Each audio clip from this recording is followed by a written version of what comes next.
intervention of the DRC. And that is, I believe, should be what we should be calling for from the DRC to exercise its regulatory authority to intervene in the market. So in all aspects of market operation, the ARC has the authority to intervene. So during regulatory intervention, the ARC could suspend all this pricing mechanism that is provided by the law. Attorney, what ang ano lang ang ang may hand ang ERC. ERC. The Congress has nothing to do with it. So that we can my point here in bringing that is that at least you can make a unified position paper. Gimelco.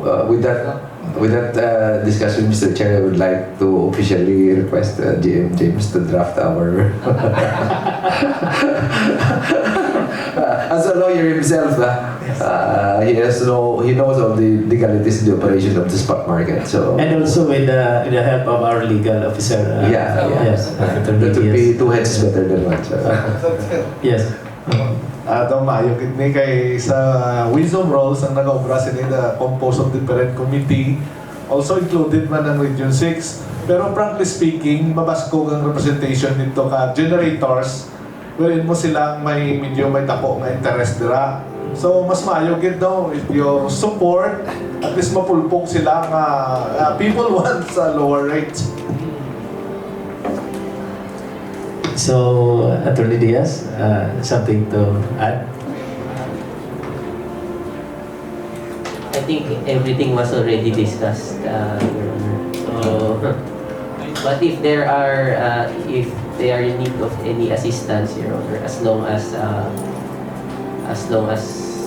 I don't, you didn't need any assistance, again. Of course. Yes, looking forward to it, Attorney. Yes, you can assess our electric cooperatives. We will assist, Your Honor, if they are in need of any assistance. Thank you. Partner, you have something to add? Partner, Engineer Mike. Manager, sa ginambal mo kay according to the online information of Attorney James, manaokid man ang line rental sa next month. So, at tagawa ang tao may relief. may bintana na sila isang ginagawagan. That is the concern Why naman sila concern ng iban Just to lower the rates. Ang atong concern diri nga akong ginatanaw kay ginaplulihan naton yung GCP mo, no? Puta purong pagkiras ko na yung GCP purong pakiras duro ang concern namon nga ang ibang nga distribution utilities nubo nga ang ibang mataas. Is it only because of the congestion of the line rentals or basi sa source sa ginabaklang basi mahal to ginabakal ta dito sa iba sa biyak manubo? Yes sir, that's really true. No? It really affects kung ang imong contracting, power contracting mo, let's say nakaka-capture ka sa lower price, then you will have a lower rate. So hindi ka pwede kasaylo sa manubo kay kontrata ka to or do you have contract? Well, in fact, aton kontrata with GCGI will last in 2040. 2040 Kay long term, meaning nga contract. But now, at the ERC, 10 years na lang siya ginalaw niya kontrata sa CSP rules. Okay. So 10 years na lang. So kung mag-GO ka, I think 25 years ang maximum contract time. So dependent ka karon kay tied up ka sa kontrata mo. Much more desire to have a lesser rate, no? Kung pwede ka lang, sige, next year, tapos na itong kontrata, link ka na, inita naman kami bago. Kung pwede na lang pay mo, imunta na. Kaya tied up ka legally, kay karon may contract ka. Like PDC, I think PDC, we have a contract of 2036. Wow. So, long-term ang kontrata kaysa una bilateral contract, long-term sila mga 20-25 years. Right. So, tied up ka dira. Kung naka-capture ka sa less price for a long-term, good for you. Pero kung naka-capture ka a higher price, na long-term, that would affect your It will be rates. binded with the contract. Yeah. Salman. Mr. Chair, Yes. Mr. Chair, And it's just a thinking beyond, no? Would you also agree, kung may proposal kita, instead ini mga ayuda-ayuda ang ginapanghatag, no, sa mga constituents naton, hindi man iya tanan halos matagaan. How about if we will course that through the system like this? Nga maka-ease ang burden. Kaya iba na bato-bato sa langit, tamaan o magagalit. Ang gina-recurring ang pirmi ginatagaan sa ayuda, mga malapit man lang sa luwag. Pero paano karon ang mga pigado nga hindi malapit kag wala iya singkingo? Pero they are suffering also. So why not we try to, you know, that can be done. Yeah. Yes, yes. We subsidize ang gining pundo pagi sa ato mga palangga nga mga partners nga cooperatives. And then para tanan nga konsumidores eventually will have its fair share. Not only for those who are near the ladol, who are near the ano nga sa political realm. Yes, Mr. Chair. Ano sa gitna na? Oh. Yes, Mr. Chair. Actually, sa Amon last time, we have a lifeline nurse of 25,000 lifeline consumers. Less than 20 kilowatt-hours sila ginabayaran. Free na sila, wala na sila ginabayaran. Kung 20 kilowatt-hours below. Instead din mga sulit lang na sila lang nga balik lang na pero sila man lang gyapon na makabenepisyo. How about others?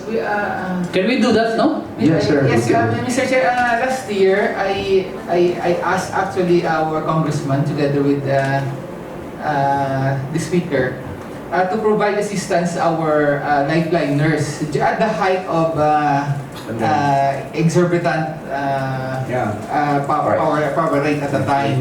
Because we observed that the most vulnerable sectors among our consumers are our lifeliners. Such that I explained to them that in case they are disconnected, it would take average of 3 months before they could apply for reconnection. So they extended, the speaker extended assistance to the lifeliners only for a particular town because the fund is limited. But it really did help a lot. Because these are the consumers, as mentioned by GMI, they are the most vulnerable. They are, according to, well, Senator Marcos even remarked, that these are the people who are really indigent. Because we have solid facts to show that they are indigent because they are consuming only 20 kilowatt hour per month and below. Correct. So it is easy for barangay officials to issue certificate of indigency to anyone to avail of government subsidy. However, there is no solid factual evidence to support the same. Unlike with lifeliners, there is a solid ground to consider them really indigent based on their actual consumption. Right. And for that, in that regard, we, in addition to what Jem James mentioned, actually, we have the 4-piece. Ang mga 4-piece, basta ano ka, sigurado nga 4-piece ka, you'll be one of the recipients sa lifeline consumers na Parehas ang senior citizens pala, may certain limit sa ilang Yes. kilowatt kung maka-avail. if you are Hindi sa pipa consuming ba? 100 kilowatts, more than 100 kilowatts, exempted ka sa senior citizens discount. That is as per ERC. Basta 100 below lang. 100 and below lang. Yes. Alright. Nga na mo. ERC na siya provision. Yeah. So yeah, well, as the RSC, ano lang nila na, para ano. Yes, Engineer Mr. One Pardo. last item, with respect to their comments, no.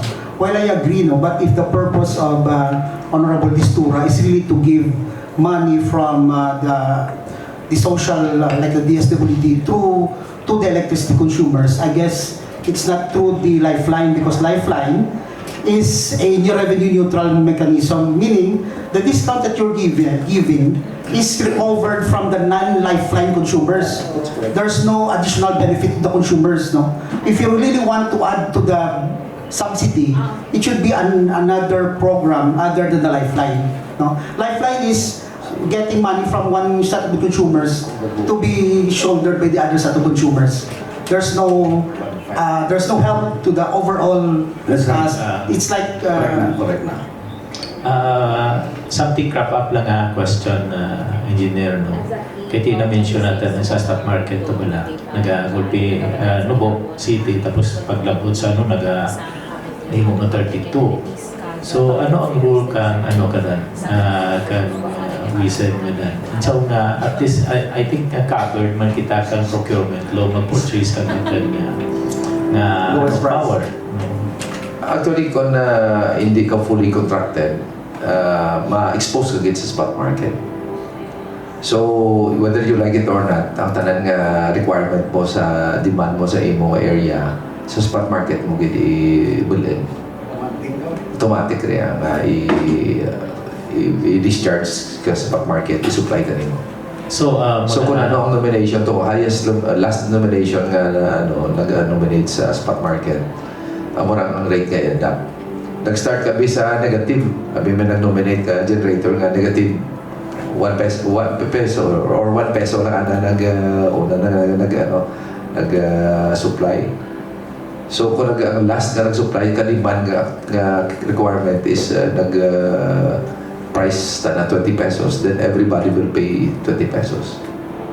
I think that's explained by GM James ang rules sa Western rules. Nga dapat i-regulate, that's why I for one, I mentioned kay Mamona na please take a serious look sa operation ka sa spot market. Pwede tani kung ang generator per technology, kung coal siya or geothermal siya, kung anong iyang plant rate, pag naghaboy siya sa spot market, amo nun ang price. Hindi ka mag-set ka cap ng 32 pesos na sell, ang iyang nga kontrata lang is only 7 pesos. So dapat I think the ERC will have sa generator na lang. Sila ang mga market. Actually, it's sad to say nga may market manipulation, pero I think that's the right word. Yeah. So what is the hand of the ERC with that? Yeah, it's not naging mag-control. They are maling GMC to amend the rules, the market rules, Western rules. Yes. Mr. Chair. Actually, that is how the market works. Supposedly, our WISM works as a free market system. So, for example, the demand coming from all distribution utilities is, for example, is 100 megawatt. So, the available that will be supplied by all generators supplying sa common market sa WISM. So, for example, one generator would supply 10 megawatt at 1 peso. So he will place that supply in the WISM. Now another generator, since the demand is 100, so the first dispatch will be the lowest, so 1 peso. So the next generator there is a 20 megawatt, for example, with 15 pesos per kilowatt. So that still covered. 10 plus 15 plus 20, that's 30. So 100 ang 100 ang demand. So all the suppliers will be accommodated based on the pricing from the lowest. So for example, the last sa Panabi 18 ang na-cover, ang last niya supplier, may 20 megawatt pang na kinanglan, but ang iyang price is already 30 pesos, for example. So for 20 megawatt at 30 pesos ang iyang set dito to cover the entire 100 megawatt na demand. All the price sa market will be based sa highest. So 20 megawatt. So even nga nag-offer siya 1 peso per megawatt per kilowatt, for example, ang ihahatid sa iyang price is still ang 30 ang pinaka-last sa dispatch. So tanan sila will gain makaginansya. So 1 peso will be assured sa first dispatch. Pero ang iya presyo ng ihatag siya, ang price ang last na dispatch. So 30 sige apon. So ginansya to sa una, yeah. Sa una. Sa una na 10 lang. Kaya 1 peso 1 peso lang. So it is, partner. So at least it is clear, attorney, ang ERC rule ang problema natin. Regarding the WISM rule. The WISM rules actually, ang ERC is merely enforcing some policy. To my mind, that is the call from the DOE. Because the DOE is the policy making. DRC merely enforces the policy. So I think it's good nga DOE yan, no? So you are the one making the policy. So it is in the policy of the DOE, the wisdom rule. Can you give us the concrete idea about that? There are policies that were created by the DOE and then supplemented by DRC through its own rules, no? Like the rate making, the Western rules. These are all product of the IPIRA because the IPIRA mandates that the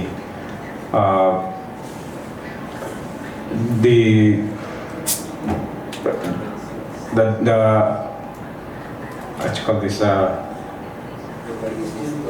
discourse power, no, unreasonable power to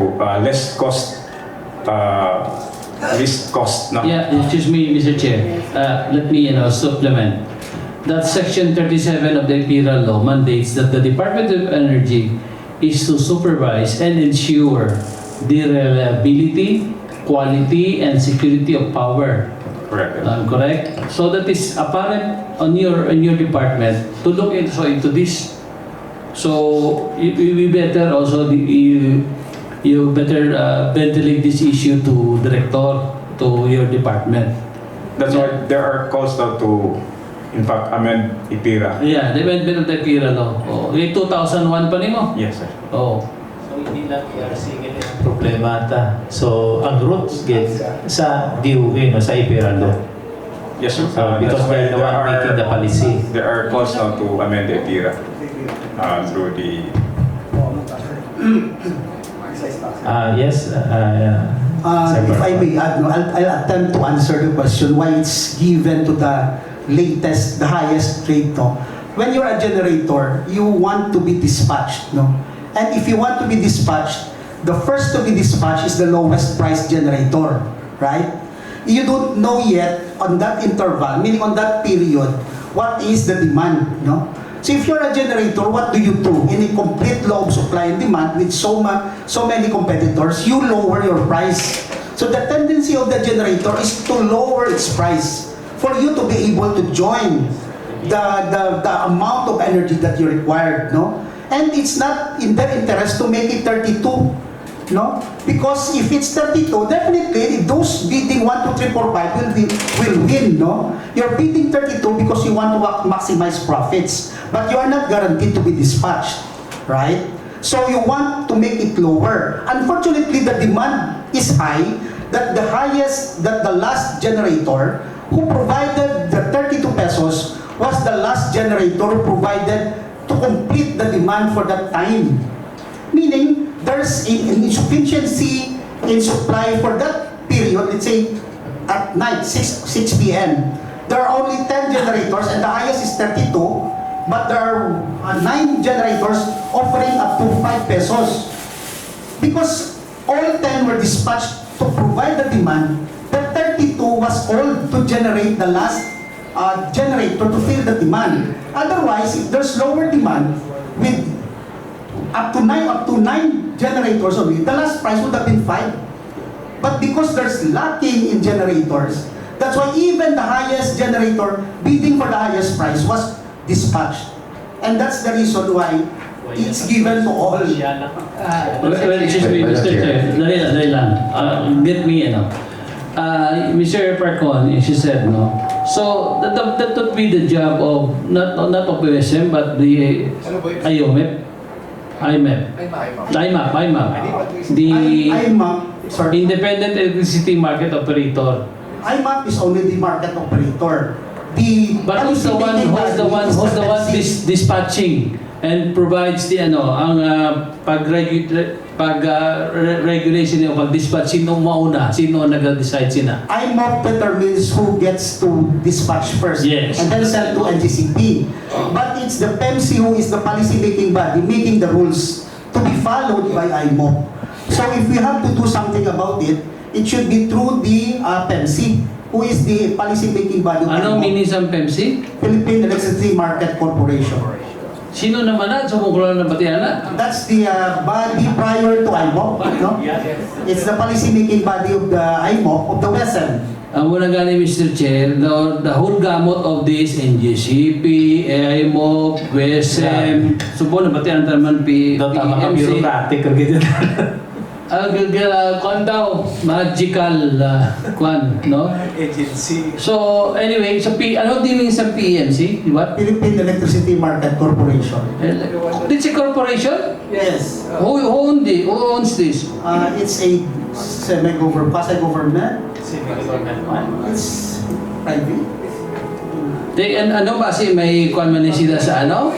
Sa ingot man sila sa NGCP? Basi kahingol It's tayo. a multi-sectoral body with representatives coming from generators, the distributors, PDRDUs, EGCP, no? And the DOE. So it's a policy-making body with inputs from all the sectors of the whole power industry. That's why, Mr. Chair, maybe one of our recommendations is we will ask Congress to amend or review the PIRA law. Yeah. And then avoid many of these na kay again lulukoy si Juan de la Cruz Siniglia. I think siguro isa-isa ang tanong. Siguro ang una natin ng problema I think ay sa NGCP, no. At least from the ground, no, pasaka kita, no. Kundi yung ginang root cause, no. Kaya kung diretso ko tayo sa root cause ito. Ang problema, that is the IPIRA law. So mabuhayan kita dyan, no. But I think from our end, anay, gianay kita sa dalon, no. At least nga ma-minimize natin ang epekto, no, sa ating mga consumers. So I think amo na kinanglan namon bulig nyo, no. At least ma-plasta natin mayan ang mga cause of action natin ngayon mo, no, from your end and from our end. Mr. Chairman. Yes. With all these discussions about WESM, let us all remember there's only small players sa power industry, and we know for the fact they're also talking with each other.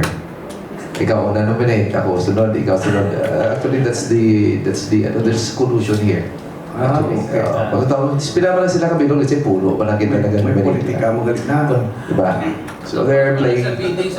Kung may collusion na, hindi mo na magamo siguro. Actually mo na kay Israel, ikaw na ha. Ako sunod, ikaw sunod. Oh. Pulo mo lang kita ha. Hindi ko tayo sindihan eh. Okay. So, some more? Something to add? Partner? Dito, iti i-movie dyan ka sa akin. Doon na yun dala. Thank you for coming. Thank you. We don't want to amplify this issue because ang claimor sa mga tao, no, sang sudden increase sa rate sang ilang billing, that triggers me to render my privilege time. And knowing for a fact nga mag-abot ka mo para man ma-intindihan man sa halos tanan kay we have here media people here around na makabati sila sa tingog ninyo, boses ninyo kaya na-explain ninyo ang kakatapo mismo direct right from the horse's mouth.